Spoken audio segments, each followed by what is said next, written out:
Hello YouTubers, Scores here, and for this video I'm going to give my final thoughts and impressions about Metroid Prime Federation Force. I never got to do a review on this before because when I tried to, the video cut off, so I decided now is the most fitting time than ever to do a review and stuff on this, since we got two Metroid games at E3. One's coming out in September, the other's coming out in presumably 2019, we don't know yet. So I decided better push this game to the side now, and since for the rest of the videos I'm going to be talking about Samus Returns and Metroid Prime 4, so let's get this out of the way. This came out in September 2016. A lot of people hated it when it first came out, but then when it was first announced, but when it came out, some fans got used to it, some liked it. A lot of fans still hate it, still like the bane of the Metroid franchise. Personally, I loved it. I thought it was a really great game. The story was good, though a lot of missions were repetitive because the same mission was there on each planet, just tweaked a little bit. But I liked the overall story, and I liked the way the direction this went in.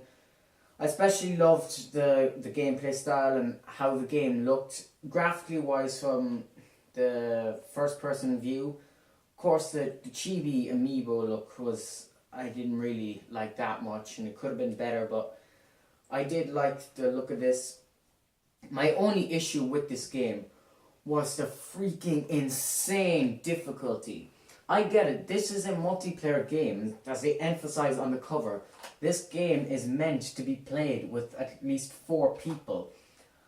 I don't have anyone to play this with, so I went through this entire game by myself, just going through all the missions, and some of them took me ages, hours, days to complete, and I haven't even attempted hard mode. I completed about 3 or 4 missions in hard mode. A lot of them I didn't even bother, because some of them might give me a lot of trouble on normal mode, so I'm not even going to bother on hard mode.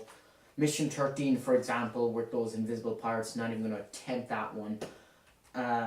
And just some of them I've tried and just they trashed me. So I liked the whole blast ball minigame. I thought that was a cool feature, and it really helps when you get frustrated with the main game. It's nice to have like a little something else to turn to when you're getting bored with the normal gameplay.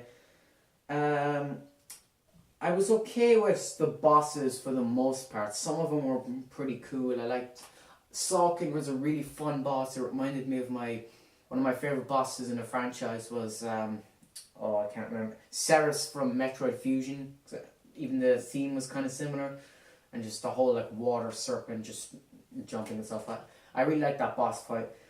The one boss fight and the one thing about the game that did really kind of irritate me a bit was the final boss was Samus Aran.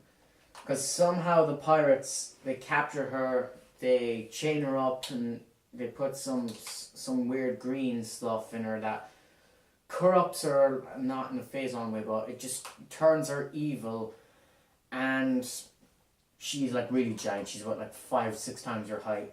And the boss is just her evil in morph ball mode, just not running around, just rolling around, dropping bombs and power bombs, and it kind of gets annoying, especially when she keeps knocking out the electric force fields in the wall, so it makes it really hard to damage her. I didn't really like that boss fight. I just didn't like the idea. It just felt like really bad to me. For some reason though, when I first played the game and they said it was, when the captain said it was a signature he recognized, for some reason Psylocke came to my mind, because I saw a spoiler when the game first came out about Psylocke being in the game, and so I thought it would be Psylocke, but I was disappointed to see Samus. But I liked how unique this game was. It definitely stands out from the rest of the games in the franchise. It didn't try to be the same. It tried to be unique. Of course, that's what a lot of people hated about it. But I liked that for once you're playing as the Federation Force, even though they could have done a bit better. But I liked how they went with that direction for this one instead of Samus Aran or something. But they have been trying to develop a game like this for a long time, because there's evidence that they've been trying to do it since Metroid Prime 2, because they had a game in development called Metroid Prime Federation Trooper, and that never got made, and this came about instead. This is the result of that game. But I liked a lot of things about this game. I liked the soundtrack was pretty good for the most part. It did feel really Metroid-esque. And, there was a lot of the main Metroid enemies even there. Even the Metroids themselves, which weren't as scary as I thought, because I'll admit, I'm a big wuss when it comes to Metroids. They scare the shit out of me, especially in Prime 3, which is my first encounter with Metroids in Elysia. And that whole maze thing, just hate Metroids ever since. But, they're the iconic thing of this franchise, so they kind of have to be there. They're not in every game, thankfully. But they're in this one anyway, and they kind of made a good choice by putting them in this, because, if they didn't, fans would have gotten even more mad. But the Metroids were pretty easy to kill. Like, even if you could... They did the Metroids justice in this. Like, ice was literally the only thing that could kill him. Like, I'm not fond of how it's done in Prime and a lot of the other games where they can be killed with, like, missiles or, like, 20 or so power shots with charge beams. I like how in this it was only ice that could kill him. To me, that was the proper way to have the Metroids in a game. But the Metroids weren't really that much of a threat, because they were pretty easy to get past, because I ran out of ice weapons at one point and there was about 30 of them or 15 or something just floating there. I managed to avoid one of them. I was just able to run past them, which would have been a lot harder in some of the other games, especially in Prime and Prime 3, for example. But, they were pretty easy to get past and they weren't that much of a threat. But I'm kind of thankful for that, but at the same time I'm kind of bothered by it. So overall, this game had a good feel to it. For me personally, I know a lot of you are going to disagree or just going to comment like, you lunatic or something like that, but I like this game. I like the minigame, the story. I like the story. I'm still not convinced that that's Silex though at the end, because it looks like, what's the commander's name? Alex Miles, is it? It just looks like his kind of shoulder pad, so I keep thinking that's him. And obviously, of course, it would make more sense for it to be Silex, considering that he's at the end of Metroid Prime 3, and then we know Metroid Prime 4 is coming out soon. So, it just makes more sense that it is Silex. So I guess it's meant to be him, but they did a poor design with the graphics in making it look like him. Because even the arm didn't look like him at all, so it was purple and it didn't have the same kind of look, so I wasn't really convinced that was Silex. They established that Phazon is indeed destroyed, which means in Metroid Prime 4 we're not going to get Phazon or Dark Samus or anything, although we could get a reference or something, but we could see Ultraviolet Red Phazon, which was never really touched. They touched briefly on it in Metroid Prime 3 once, but they didn't really explain it. They didn't explain if it's the same as Phazon or whatever. But I'm pretty sure that Phazon is done with. That's a closed chapter, so they're going to move on with that, and this game is kind of proof about that. So yeah, overall I enjoyed this game. I would rank this as probably the 9th best Metroid game.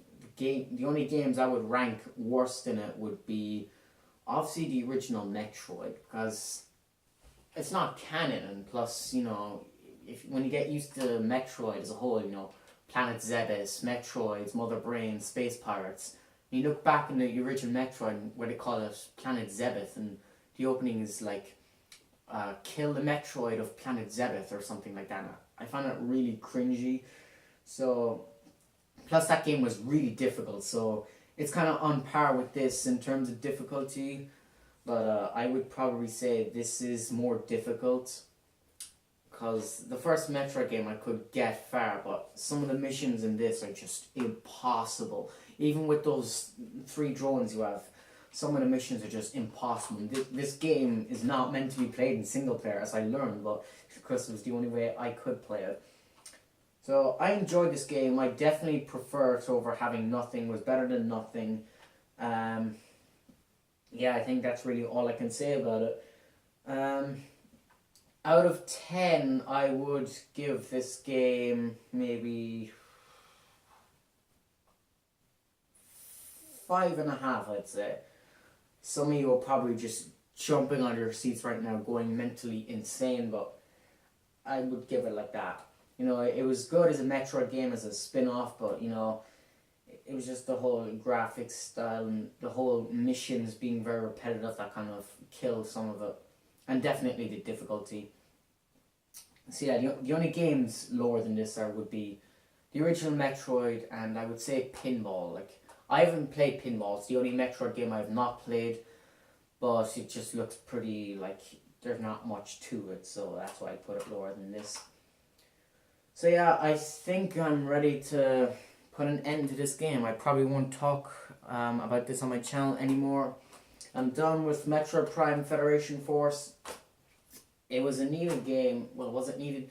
It was needed in, like, you can hate in this game all you want, but this game is the reason why you're getting Metroid Prime 4. If it not for some of the storylines touched on in this game, Metroid Prime 4 would not be in development right now. So, you know, you kind of have to thank Nintendo for this in a way. Even though you may hate it, it was necessary for the future of the franchise, and it kind of got us out of a drought. So, you know, just think about that next time you're hating on the game. So, yeah, I think that's about it. I've touched on pretty much everything there is in this game. Yeah, I'll never finish the hard difficulty, at least not my own, so I'm not going to talk anything about that. And the multiplayer, because I've never had anyone to play with, so I haven't played the multiplayer. And so, this game is pretty simple, so there's not much for. So yeah, that's it for this spin-off. That's my final thoughts on Metroid Prime Federation Force.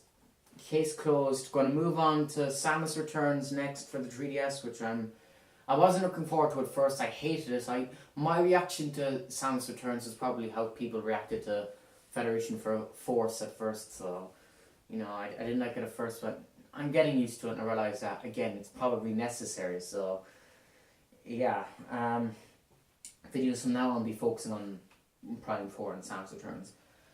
So yeah, thank you all for watching, and please subscribe. I hope you enjoyed. NovaScore is out.